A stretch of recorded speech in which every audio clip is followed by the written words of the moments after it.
किसान भाई बहन मन के झुमकी बहन बटले जमा जमा जुहाए। और साथ ही साथ गंदरू भाई की तरफ से भी किसान भाइयों को नमस्कार। कृषि दर्शन कार्यक्रम में आप सभी किसान भाई बहनों का स्वागत है। तो आइए किसान भाइयों, कृषि दर्शन कार्यक्रम की शुरुआत करते हैं कृषि समाचार से। नमस्कार, कृषि समाचार में आपका स्वागत है। मैं हूं पूनम। आइए देखते हैं आज कृषि समाचार में क्या है खास। फेरी वाले खुदरा मछली विक्रेताओं को मिलेगा एक अनुदानित साइकिल और आइस बॉक्स।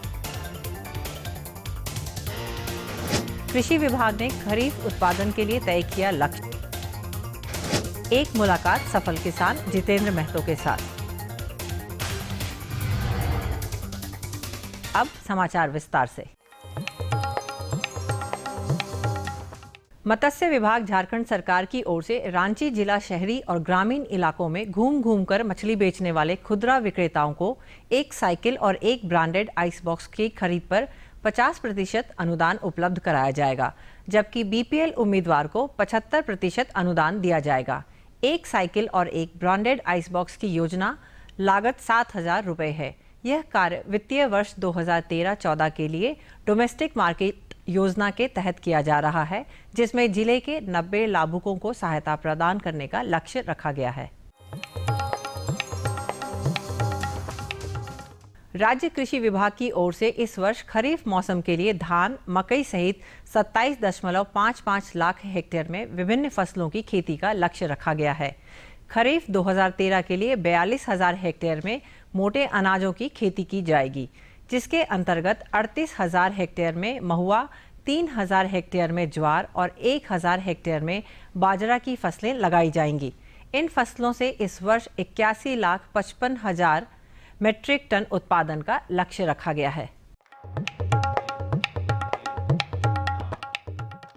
गम्बोरो मुर्गियों में लगने वाली एक गंभीर और संक्रामक बीमारी है। इससे बचाव के लिए 14 दिन वाले चूजों को टीका दिलवा दें। अगर मुर्गियां अंडे देने वाली हों तो 35 दिन पर दोबारा टीका दिलवा दें। गम्बोरो बीमारी मुर्गियों में रोगरोधी क्षमता को नष्ट कर देता है। इस वजह से उन्हें कोई भी व्याधि हुई तो उसके ठीक ना होने के कारण उनकी जान चली जाती है। गम्बोरो रोग से मुर्गियों को बचाने के संबंध में हमारे पशु विशेषज्ञ की सलाह है। गम्बोरो बीमारी, इसमें मुर्गियों में रोग से लड़ने की क्षमता खत्म हो जाती है, इसलिए इसमें आपको एक तरह का लक्षण नहीं दिखेगा, लेकिन मृत्यु दर बहुत अधिक हो जाती है। तो ऐसी अवस्था जब हो तो उस समय मेरा सलाह यही होगा कि आप रांची पशु चिकित्सा महाविद्यालय में आकर के उसका अंतः परीक्षण करवा लें और पोस्टमार्टम करने के बाद आपको सही पता चल सकेगा कि ये हमारी मुर्गियां गम्बोरो से मर रही हैं या नहीं। गम्बोरो के लिए भी वही उपाय है कि आप टीकाकरण करें। पहला टीका आप 14 दिनों पर कर दें और दूसरा जो टीका करना है, अगर अंडे देने वाली मुर्गियां हैं तो उन्हें आप 35 दिनों में दोबारा टीकाकरण कर देंगे, तो इन दोनों रोगों से मुक्ति पाया जा सकता है। इस मौसम में कोहड़ा की खेती करना हो तो जून से जुलाई तक बुआई का कार्य संपन्न कर दें। इस सब्जी फसल से बेहतर उपज लेने के लिए किसान अर्का चंदन, अर्का सूर्यमुखी, CO लाल कोहड़ा, ग्लोब परफेक्शन और बड़ा गोल नामक उन्नत प्रभेद लगाएं। सब्जी फसल कोहड़ा की खेती के लिए बलुई दोमट मिट्टी और मटियार दोमट मिट्टी वाले खेत का चयन करें। जून से जुलाई तक बुआई का काम संपन्न कर दें। खेत में प्रति थाला 3 से 5 पुष्ट बीज सीधे बोएं। कोहड़ा की अच्छी उपज के लिए अर्का चंदन, अर्का सूर्यमुखी, CO लाल कोहड़ा, ग्लोब परफेक्शन और बड़ा गोल नामक उन्नत प्रभेद लगाना बेहद फायदेमंद साबित होगा। इसकी उपज क्षमता 2 से 250 किलो प्रति हेक्टेयर है। जो किसान टांड जमीन में धान, महुआ या अन्य फसलों की खेती करने जा रहे हैं, वो निकौनी के लिए ड्राई लैंड बीडर नामक कृषि उपकरण का इस्तेमाल कर सकते हैं। इसकी कार्यक्षमता 18 से 20 डेसिमल प्रतिदिन है। सफल किसान जितेंद्र महतो ग्राम घमाटांड मांडर प्रखंड के रहने वाले हैं, जो अभी 1 एकड़ खेत में भिंडी और खीरा की खेती कर रहे हैं। जितेंद्र महतो उस सफल किसान का नाम है जिन्हें ये बखूबी पता है कि किस मौसम में किस खास फसलों की खेती से अच्छी कमाई की जा सकती है। ये अभी अपने 1 एकड़ के खेत में सब्जी फसल भिंडी और खीरा लगाए हुए हैं। मेरा ज़मीन 1.5 एकड़ है, उसमें खेती करता हूँ। अभी खीरा लगाया हूँ और मिर्चा लगल है। हमारे परिवार में 4 सदस्य हैं, उनमें हम लोग 2 प्राणी काम करते हैं। एक लड़का है, वो पढ़ाई करता है, छोटा बच्चा है। माँ है, माँ करने नहीं सकती है उतना। खेत में अभी खीरा लगाए हैं और मिर्चा लगाए हैं, और तो नहीं है कोई खेती अभी। साल में वही 50,000 हो सकता है। और अब एक नज़र राज्य के 5 प्रमुख शहरों के मौसम के मिजाज पर। आज राज्य के 5 प्रमुख नगरों के दर्ज तापमान कुछ इस तरह से हैं। रांची का अधिकतम तापमान 32 डिग्री सेल्सियस और न्यूनतम 22 डिग्री सेल्सियस। जमशेदपुर का अधिकतम तापमान 35 डिग्री सेल्सियस और न्यूनतम 25 डिग्री सेल्सियस। मेदिनीनगर का अधिकतम तापमान 34 डिग्री सेल्सियस और न्यूनतम 24 डिग्री सेल्सियस। और देवघर का अधिकतम तापमान 34 डिग्री सेल्सियस और न्यूनतम 23 डिग्री सेल्सियस। धनबाद का अधिकतम तापमान 35 डिग्री सेल्सियस और न्यूनतम तापमान 24 डिग्री सेल्सियस रहा।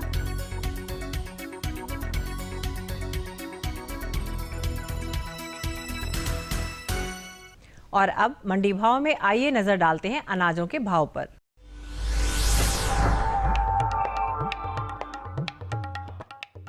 आज कृषि उत्पाद बाजार समिति पंडरा रांची में दर्ज किए गए विभिन्न खाद्यान्नों के थोक भाव कुछ इस प्रकार हैं।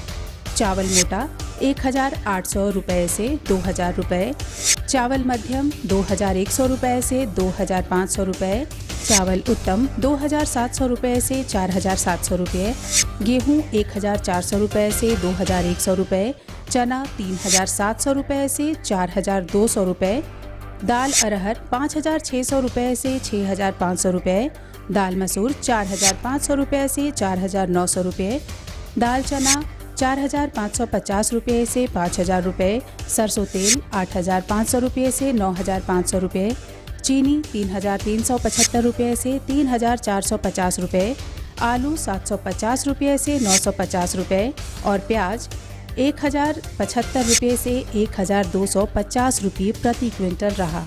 कृषि समाचार में आज इतना ही। अगले दिन अगले अंक में फिर मुलाकात होगी कुछ ताज़ा तरीन खबरों के साथ। तब तक के लिए दीजिए इजाज़त। नमस्कार, जोहार। कृषि समाचार के अंतर्गत आपने जानकारी ली मंडी के भाव के बारे में, मौसम के मिजाज के बारे में और खेती बाड़ी के बारे में। और अब किसान भाइयों लेंगे यहाँ पर छोटा सा विराम, और इस विराम के बाद हम पुनः हाजिर होंगे। तब तक के लिए बने रहिए हमारे साथ। ये लो और बताओ। बस। अरे ये क्या भैया जी, बस इतनी सी रासायनिक खाद? किसानी छोड़ रहे हो क्या? किसानी नहीं, नादानी छोड़ रहे हैं। मिट्टी की जांच कराई है। अब तो लालाजी जितनी जरूरत है उतने ही उर्वरक खेत में डालेंगे। हाँ, किसान भाई आज ही अपने जिले की नजदीकी भूमि परीक्षण प्रयोगशाला में मिट्टी की जांच जरूर करवाएं और मिट्टी में पोषक तत्व, नमी व पौधे के विकास को देखते हुए केवल जरूरत के अनुसार ही पोषक तत्व डालें। और हाँ, मिट्टी में गंधक, जस्ता, बोरोन जैसे सूक्ष्म पोषक तत्वों का पता लगाना भी न भूलें। उर्वरक और जैविक खाद के सही उपयोग से भूमि का उपजाऊपन बनाए रखें, उत्पादकता बढ़ाएं, खर्चा घटाएं और बहुमूल्य विदेशी मुद्रा बचाने में भी सहयोग दें। और हाँ, धीमी गति से नाइट्रोजन उपलब्ध कराने वाले उर्वरकों जैसे नीम लेपित यूरिया को प्राथमिकता दें और यूरिया का पत्तों पर छिड़काव करें। अरे वाह, तू तो सचमुच समझदार हो गया रे। अधिक जानकारी के लिए संपर्क करें जिला कृषि अधिकारी या किसान कॉल सेंटर। अम्मा खाना दे दो ना। सबर कर गोलू, अभी दाल नहीं गली है। तू फिक्र ना कर गोलू की अम्मा, अब की बार अपनी दाल खूब गलेगी। क्या मतलब जी? अब की बार NFSM के तहत दाल की पैदावार को बढ़ाने के तरीकों को दिखाने के लिए देश में 1000 क्षेत्र चुने गए हैं, जिसमें हमारा इलाका भी आ गया है। पर इससे हमें क्या फायदा? हमें 5 एकड़ खेती के लिए खाद और कीटनाशक के अलावा बढ़िया बीजों की एक मिनी किट भी मिलेगी। इतनी दाल का करेंगे क्या जी? अरे भगवान, सरकार ने दलहन का समर्थन मूल्य भी खूब बढ़ा दिया है और इनकी खरीद का भी पूरा इंतजाम कर लिया है। इससे आमदनी बढ़ेगी और फिर हमारा गोलू अच्छे स्कूल में जाकर के कृषि वैज्ञानिक बनेगा। हाँ। विराम के बाद किसान भाइयों एक बार फिर से आपका स्वागत है। बिल्कुल। तो आज क्या जानकारी देने वाले हैं आप? भाई आज जो जानकारी की बातें हैं वो भी हमें भी थोड़ी बहुत समझ में नहीं आ रही है। एरोबिक पद्धति से धान की खेती, किसान भाइयों आपको मालूम है?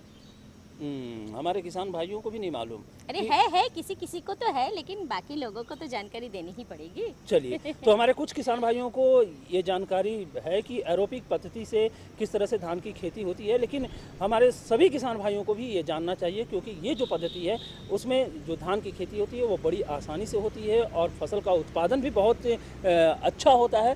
तो इस बारे में हम जानकारी अपने किसान भाइयों को उपलब्ध कराते हैं। और जानकारी कौन दे रहे हैं? हमारे विशेषज्ञ डॉक्टर कृष्णा प्रसाद जी। तो डॉक्टर साहब, सबसे पहले हमारे किसान भाई को बताएं कि एरोबिक विधि है क्या, क्योंकि हमारे झारखंड के किसान भाई जनरल तरीके से जो खेती की जाती है धान की उस विधि से करते हैं। तो एरोबिक धान होता क्या है, इस विषय में हमारे किसान भाइयों को जानकारी दें। हाँ किसान भाइयों, जो हम लोग एरोबिक धान की खेती है, जैसे आप गेहूं की खेती करते हैं, मक्का की खेती करते हैं, जिसमें जो है कि आप केवल जो है जुताई भर पानी नमी रहती है और बीज डालते हैं, तो उसी तरह से इस धान में भी करना है।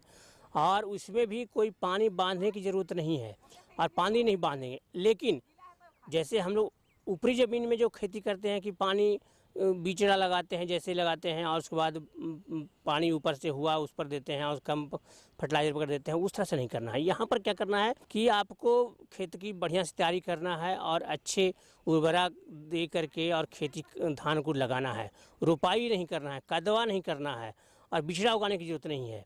तो नॉर्मल जो पानी है उसी जैसे धान की खेती यदि मक्का की खेती करते हैं, गेहूँ खेती, उस तरह से खेती तैयार करके जुताई करके खेत तैयारी करके आप जुताई आदि लगा सकते हैं। और जब भी उसमें जिस तरह से गेहूं में पानी देते हैं, मक्का में पानी देते हैं, केवल उसी में पानी देने से काम चल सकता है। लेकिन हमारे उसको हम दूसरे रूप से हमारे जो झारखंड के एरिया में, चूँकि झारखंड में नेचुरल बारिश बहुत कम होती है, लेकिन दूसरा क्या होता है कि जो हमारे क्या है कि आज के टाइम में हो रहा है कि रोपाई के टाइम में कभी काल पानी नहीं हो पाता, तो किसान भाई रोपा नहीं कर पाते हैं। तो इस आशा में हमको नहीं रखना है कि केवल हम धान की खेती रोपा से ही कर सकते, नहीं। हम अगर इसको केवल इस विधि से करेंगे तो हमें रोपा पर डिपेंडेंट नहीं होगा। और अगर पानी हो गया तो आप खेत में उसे बांध भी रख सकते हैं, जिससे कि पानी बांधने से क्या होता है कि जो खरपतवार जो खेत में होते हैं वो कम होते हैं। और हमारे जो नेचुरली हमारे जो प्रकृति का जो दिन है कि हमारे यहाँ खरीफ में बहुत बारिश होती है, तो अगर वो पानी को हम जमा कोई कर लेंगे तो हमको वो बीज से आपको खरपतवार से भी निजात मिल जाएगा। तो हमको इस रूप से रहना है और उसको उगाए। और जब भी ज़रूरत हुआ तो अगर पानी नहीं है तो थोड़ा सा जैसे जस्ट केवल मक्का पटाते हैं और गेहूं पटाते हैं, उस तरह से पटा के भी काम चल जाएगा। तो बहुत ही कम पानी में हमारा काम चल जाएगा। इस तरह से बहुत सेविंग हमारा करीब 60% पानी में हम कम पानी में भी हम कर सकते हैं। अगर नहीं है तो ये हमारे लिए बहुत ज़रूरी है। तो हमको ये डॉक्टर साहब बताएं कि हमारे किसान भाई इस तकनीक द्वारा तो किसी समय भी लगा सकते हैं या कोई उसका उचित समय है लगाने का?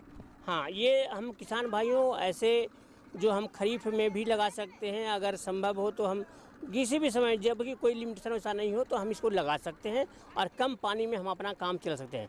और इस दूसरी की सबसे बड़ी चीज़ है कि एक और चीज़ जो आज आप प्रेजेंट टाइम में हम लोग जान रहे हैं कि धान की खेती से जो पडलिंग करके धान रोपा करते हैं उसमें मीथेन गैस का इमिशन ज़्यादा होता है, जिसको कहते हैं कि हम लोग आज है जो कि ग्लोबल वार्मिंग हो रहा है तो उसका इफेक्ट इसमें ज़्यादा होता है। तो इस तरह की धान की खेती में हमारा मीथेन गैस का प्रोडक्शन कम से कम होता है। तो ये भी बहुत बड़ी चीज़ें हैं। तो आप तो बहुत अच्छी बात बताए डॉक्टर साहब कि एक तो आपको पानी की बचत हो रही है, इसमें समय की बचत हो रही है और कादो नहीं करना पड़ रहा, रोपा नहीं करना पड़ रहा, डायरेक्ट उसमें बीज डालना है खेत जुताई करके। तो अब ये बताएं कि इसमें कोई उचित बीज होता है, जो बीज का चुनाव भी हम कौन सा करेंगे, या जनरल जो हम लोग खेती करते हैं हमारे किसान भाई उसी बीज का उपयोग करेंगे या कोई खास बीज होता है? किसान भाइयों, आप किसी भी प्रभेद को आप इस विधि में लगा सकते हैं, उसमें कोई अथी नहीं है। आप केवल ये ध्यान रखना है कि थोड़ा सा भी पानी कम होता है तो बीज आपको खरपतवार जो है वो ज़्यादा होता है, उसको आपको नियंत्रण करने की ज़रूरत पड़ता है। और आप नॉर्मल ढंग से आप खाद की आप उर्वरक का अप्लाई करेंगे और पानी ज़रूरत पड़ेगा तो आप देंगे। जस्ट पानी बांधने की भी कोई ज़रूरत नहीं है और वो दिक्कत नहीं है। कोई स्पेशल धान की भी ज़रूरत नहीं है, किसी भी धान को हम कर सकते हैं, उसमें कोई अच्छी बात नहीं है। IR 36 हो, IR 64 हो, नवीन हो, ललाट हो, किसी को भी आप कर सकते हैं। अगर आप ये निचली ज़मीन में अगर मौका हो पाए मीटर में कर सकते हैं, ऊपर में करना है ऊपर में कर सकते हैं, कोई दिक्कत नहीं है।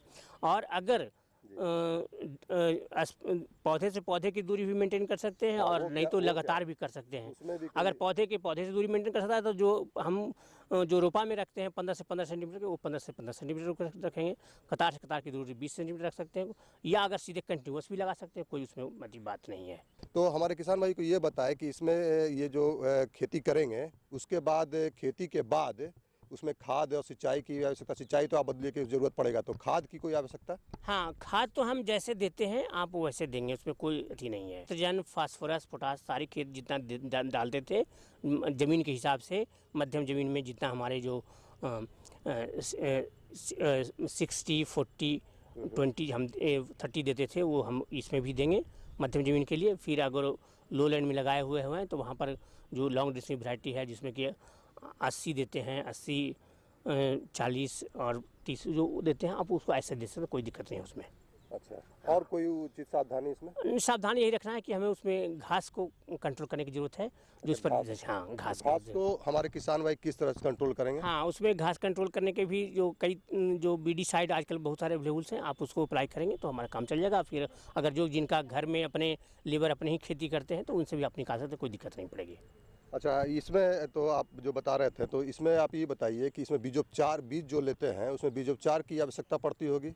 हाँ, बीज उपचार तो ऐसा जैसे हम लोग करते हैं कि जैसे कोई भी बीज जनित रोग से बचने के लिए हमको बीज का उपचार करना है, जो बेबिस्टिन या जो भी जो सीड बॉर्न डिजीज है उससे कंट्रोल करने के लिए हम लोग उपचार करेंगे, जो कि जैसे 2 ग्राम फंजीसाइड्स का, जैसे आपको बेबिस्टिन है 2 ग्राम बेबिस्टिन और 1 ग्राम सीड, 1 केजी सीड में हम डालने से काम चल जाता है। उस तरह के आप सावधानी जरूर रखेंगे। 2 ग्राम बेबिस्टिन, हाँ, और 1 केजी सीड, उसको किस चीज में डालेंगे, कैसे करेंगे? आप उसको जस्ट सूखा बीज में ही उसको अच्छी सान देंगे। हाँ, मतलब भिंगाएंगे नहीं, भिंगाए से भी रखते हैं, हाँ बस, हाँ बस, हाँ जी, इस साथ चिपक जाए। अच्छा, उसके बाद हम लोग को कुछ इंतजार करना पड़ेगा कि तुरंत लगा दें? नहीं, तुरंत लगा देंगे, तुरंत लगा देंगे, उसमें कोई इंतजार करने की जरूरत नहीं है। तो अभी हमारे किसान भाइयों ने देखा और सुना कि किस प्रकार से एरोबिक तकनीक द्वारा धान की खेती की जाए, और इस विषय को अच्छी तरह से बता रहे थे हमारे डॉक्टर कृष्णा प्रसाद जी ने, जो अच्छी तरह जानकारी दी। और मुझे आशा है कि हमारे किसान भाई इस जानकारी को हासिल करके अच्छा धान का उत्पादन कर सकेंगे। और इसी के साथ हमें और डॉक्टर साहब की तरफ से सभी किसान भाइयों को जोहार, नमस्कार। चलिए, बहुत बढ़िया रहा ये जानकारी, है ना कृष्णा प्रसाद जी, हमारे बहुत अच्छी तरीके से हमारे किसान भाइयों को समझाया। बिल्कुल, और किसान भाइयों के साथ साथ हमें भी पता चल गया कि एरोबिक पद्धति क्या होती है और इसमें किस तरह से धान की खेती होती है। तो काफ़ी अच्छी जानकारी मिली किसान भाइयों, और हमें उम्मीद है कि इस जानकारी से आपको फ़ायदा ही फ़ायदा होगा। और झुमकी बहन, अब कारोदादा से मिलना है, चलिए किसान भाइयों। जोहार जोहार जोहार जोहार जोहार। अरे कहाँ रहते हैं हम लोग, एकदम परेशान हो गए आपको खोजते खोजते। क्या करें, हम भी आजकल खोज में निकल जाते हैं। और कहाँ गए थे? बस सफल किसान लोगों को खोजा करते हैं। लीजिए। अरे वाह, आज फिर सफल किसान से मिल के आए क्या? शिव शंकर महतो जी से। लीजिए, शिव शंकर महतो जी से? जी हाँ। अरे बाबा, उनसे हम भी मिले हैं, बड़ा बेहतर किसान है। एकदम सही बोले आप, हम तो देखे तो दंगे रह गए। हाँ, बोले जब हम इतना चीज देख के समझ गए हैं तो हमारे किसान भाई को भी समझना चाहिए। बिल्कुल, उन्हें भी मिलवाइए। हाँ शिवशंकर जी, आप एक सफल किसान हैं और सफलता इतनी आसान नहीं होती है, इसके लिए काफ़ी संघर्ष करना पड़ता है, बहुत मेहनत करनी पड़ती है, तब कहीं जा कर के एक ऊंचे मुकाम को हासिल करते हैं। तो ये सब की शुरुआत तो आप कब से किए और किस तरह करना शुरू किया आपने? ये खेती करने का जो शुरुआत किए हमने बहुत ही पहले से, छोटा थे तो उस समय मेरे पापा दादाजी थे, उस समय से ये खेती उन्हीं लोग से करते करते मैं इस चीज़ को हम लोग सीखे, और कैसे किया जाता है वही लोग के द्वारा हमने सीखा। और कुछ जानकारी अगर ज़रूरत पड़ती है तो हम यहाँ वहाँ से, जैसे पलांडू हुआ, बिरसी के विश्वविद्यालय रांची से, वहाँ से कुछ फ़ोन करके टोल फ्री नंबर जो मिला है वही सब नंबर से जानकारी ले करके और कुछ खेती को आगे बढ़ाते हुए करना शुरू किया है खेती को हमने। तो शिवशंकर जी, हम ये जानना चाहेंगे आपसे कि आपके पास कृषि कार्य के लिए अपना कितनी ज़मीन है? मेरे पास कृषि के लिए वही लगभग करीब के 4.5 एकड़ तक का ज़मीन है। उसमें लगाते हैं फिर इसके अलावे ज़रूरत पड़ता है तो और भी खेती के लिए, तो अगल बगल का जो भी बंजर भूमि है जिसमें खेती नहीं किया जाता था, उस पर भी हमने उसको जोत कोड़ के उसका भी खेत में लगा देते हैं खेती, और उससे उपजाऊ पैदा करते हैं और बाज़ार में चढ़ाते हैं। तो जैसा कि आपने कहा शिवशंकर जी कि बंजर ज़मीन पर हम एक खेती किए हैं, कुछ अपने अनुभव को बताना चाहेंगे कैसे आपने किया? वो खेती में जैसे कि उसका जुताई कुड़ाई किए, उसमें उपजाऊ बनाने के लिए उसमें कुछ केमिकल का ज़रूरत पड़ता है। वो केमिकल हम विशेषज्ञ से पूछ के, जैसे कि हमारे वहाँ के ये पलांडू के धंधे जी हैं, उन सब से जानकारी ले करके और वहाँ क्या डाले जो कि उस बंजर भूमि उपजाऊ बने कह के, वहाँ उसके सलाह से वहाँ पर जो भी केमिकल का वो बताए कि ये डालिए वो डालिए, उसको डाल करके उसको उपजाऊ बना के और उसको ज़मीन को उपजाऊ किए। शिवशंकर जी, आपको तो जानकारी होगी ही कि किस तरह के ज़मीन में किस तरह के फसल को लगाएं ताकि पर्याप्त उत्पादन हो, या कुछ बताना चाहेंगे आप? जी, इसमें जैसे कि है आपका कुछ 2 नंबर ज़मीन में उसमें ऐसा सब्जी को डालते हैं जिसमें कि वो थोड़ा कम पटवन में भी वो जल्दी तैयार हो जाए, जिससे कि गर्मी में मौसम में जो आता है फसल जल्दी, उसका सिंचाई के लिए पर्याप्त पानी नहीं मिलने की वजह से 2 नंबर ज़मीन में जल्दी उपजाऊ होने वाला को डालते हैं। और फिर जिसमें नमी ज़्यादा दिन तक बना रहे उस जगह के लिए वहाँ पे थोड़ा निचला ज़मीन 1 नंबर ज़मीन में वो खेती को हम लोग करते हैं। चलिए, और फिलहाल अपने खेत में आप क्या क्या लगाए हुए हैं? अभी हम बैगन, मिर्चा, गोभी ये सब लगा है और वही सब अथी करके उसी को देख रेख कर रहे हैं और उसी में लगे हुए हैं अभी हम खेती में। तो बैगन, मिर्चा ये लगभग कितने एकड़ या कट्ठा में लगाए हुए हैं? बैगन करीब 1 एकड़ में लगा हुआ है अभी, और मिर्चा लगा हुआ है करीब वो भी 1 एकड़ में होगा। चलिए, 2 एकड़ में आप अभी खेती किए हैं, 1 एकड़ में बैगन का और 1 एकड़ में मिर्चा का। तो हम ये जानना चाहेंगे शिवशंकर जी कि इसको लगाने में लगभग कितना खर्च हुआ होगा और कितनी आप आमदनी की उम्मीद करते हैं, किससे हमें मुनाफा हो सकता है? आमदनी की उम्मीद तो कर रहे हैं, लगा हुआ है इसमें खेती में, तो जिसका हम इसका जो लागत अभी निकला नहीं है वो अभी कितना मुनाफा होगा ये हमको जानकारी नहीं है, लेकिन इसमें हम पर्याप्त मात्रा में हम इसका देख रहे हैं कि ये खेती अच्छा से अच्छा दिख रहा है और अच्छा होने का उम्मीद है और अच्छा आमदनी होने का भी उम्मीद है। लेकिन इसमें कुछ ये नुकसान जो होने लगता है उसी की वजह से हम लोग को इसमें भरपाई नहीं हो पाता है। चलिए, हम जानना चाहेंगे आपसे कि आप बैगन और मिर्चा जो लगाए हुए हैं इसमें किन बातों पर ध्यान दें ताकि उत्पादन बेहतर हो, जैसे कि सिंचाई की बातें हैं, खाद की बातें हैं, खरपतवार नियंत्रण की बातें हैं, तो इसको किस तरह आप प्रबंध करेंगे ताकि उत्पादन बेहतर हो? क्या आपकी रणनीति है? इसमें जो है हमारे खास करके ये बैगन में बहुत तरह के बीमारी होते हैं जिससे पूरे पौधे का मरने का, और ऊपर जो है अथी टहनी कटा जो है वो जिसे मुड़कट्टी रोग कहते हैं वो होता है, उस सब से बचाव नहीं कर पाने की वजह से हम लोग को इसमें नुकसान होता है और उसी से हम लोग का मुनाफा जो है वो घट जाता है। हम ये जानना चाहेंगे आपसे कि आप 2 फसल फिलहाल ले रहे हैं और इस फसल के बाद आपकी क्या रणनीति है, आप किस फसल को लगाएंगे आप? इसके बाद यहाँ पूरा सफाई करके यहाँ दोन में अभी हम धान का खेती लगाना चाह रहे हैं। इसमें धान का खेती लगेगा और उस पर धान लगा करके और उसका फसल को हम उपजाएंगे। चलिए, खरीफ का समय आने जा रहा है और खरीफ फसल में धान की खेती आप करेंगे। शिवशंकर जी, अब हम आपसे ये भी जानना चाहेंगे कि आप इतनी अच्छी तरह खेती करते हैं, इतने अनुभव आपको है, तो क्या इसके लिए कहीं से आपको प्रशिक्षण मिला है, किसी शिविर में भाग लिया आपने?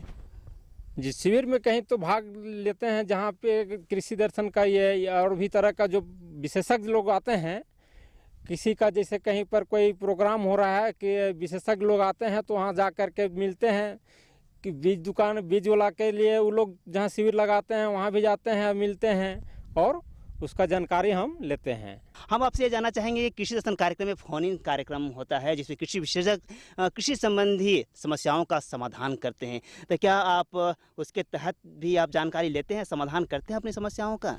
जी, उस जहाँ कृषि दर्शन में फ़ोन करके हम उसके जानकारी लेते हैं। वो फोन हम जैसे फ़ोन करते हैं वो अपना जो समस्या है मेरा उसको हम बताते हैं, तो उधर से वो बता देते हैं कि इस तरह का करने से ऐसा ऐसा होगा और ये सही सलामत आपका खेत में सारा सब्जी अच्छा से उगेगा। और तो अन्य किसान भाइयों को आप क्या कहना चाहेंगे फोन इन कार्यक्रम के संबंध में? फोन इन कार्यक्रम के संबंध में ही कहना चाहेंगे कि वो भी कृषि दर्शन को देखे और सारा चीज़ को समझे। गुरुवार के दिन जो प्रोग्राम होता है तो फोन इन कार्यक्रम का प्रोग्राम गुरुवार को ही होता है। उसी से उस समय का देख करके और अपना समस्या को वो अपना वहाँ दर्शाएं और अपना जानकारी लें वहाँ से। चलिए, अब हम ये जानना चाहेंगे कि आपके परिवार में कितने सदस्य हैं और क्या वे भी आपके कृषि कार्य में सहयोग करते हैं? जी, मेरे यहाँ हम लोग 2 हैं और मेरे बच्चे 2 और माँ है और भाई ये सब हैं। उन सब से मिल के सब कोई खेती करते हैं और हम लोग पैदावारी करते हैं खेती का। जी शिवशंकर जी, हमारी शुभकामनाएं हैं कि आप अपने परिवार के साथ मिलकर के बेहतर कृषि कार्य करें और इसी तरह सफलता हासिल करते रहें। आप कार्यक्रम में शामिल हुए और अपने अनुभवों से हमें और अन्य किसान भाइयों को अवगत कराएं, इसके लिए आपको बहुत बहुत धन्यवाद। नमस्कार। नमस्कार। देखे, अरे वाह, क्या बहुत बढ़िया भाई, बहुत बढ़िया। और हम पहले भी मिल चुके हैं शिवशंकर महतो जी से। किसान भाइयों, आपने भी मिल लिया, तो क्या लगा आपको? अरे अच्छा लगा, कह रहे हैं तो। भाई, आप भी सफलता का वो मुकाम हासिल कर सकते हैं, आप भी अच्छे किसान बन सकते हैं। आप भाई पहले से अच्छे किसान हैं, लेकिन और तरक्की कर सकते हैं और विकास कर सकते हैं। क्यों जिनकी बहन? बिल्कुल सही कहा। लेकिन अब हम लिए चलते हैं हमारे किसान भाई को। अरे हाँ, कुछ जानकारी की बातें और भी हैं किसान भाइयों, और वो जानकारी की बातें हमें मिली हैं IMD पुणे से। IMD पुणे से प्राप्त मौसम समाचार। आज आकाश में बादल छाए रहेंगे। अगले 5 दिनों में कहीं हल्की तो कहीं भारी वर्षा होने की संभावना है। हवा 9 किलोमीटर प्रति घंटे की गति से दक्षिण से पूर्व की ओर बहेगी। अधिकतम तापमान 35 डिग्री सेल्सियस और न्यूनतम तापमान 25 डिग्री सेल्सियस रहने की संभावना है।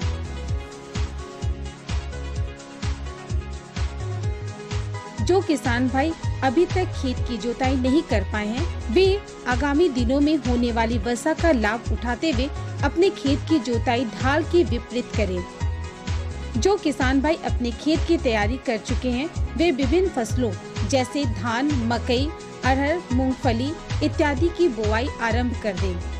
जिन खेतों में दीमक का प्रकोप ज्यादा हो, बीज को बोने से पहले क्लोरपाइरीफॉस 20 EC तरल दवा के साथ 8 से 10 मिलीलीटर प्रति किलोग्राम बीज की दर से उपचारित करें। तो चलिए, ये भी काम हमारा पूरा हुआ, पूरा हो गया। लेकिन अब एक काम और है कि हमें किसान भाइयों से अब इजाजत लेनी होगी। और दूसरा काम है कि पता भी बतानी होगी। हाँ, पता बताना होगा। तो पता बता दीजिए हमारे किसान भाइयों को। बिल्कुल, हमारा पता है कार्यक्रम कृषि दर्शन, कृषि प्रकोष्ठ द्वारा केंद्र निदेशक, दूरदर्शन केंद्र, रातू रोड, रांची, पिन संख्या 834001। तो किसान भाइयों, इसी के साथ हम सबों को दीजिए अनुमति। नमस्कार।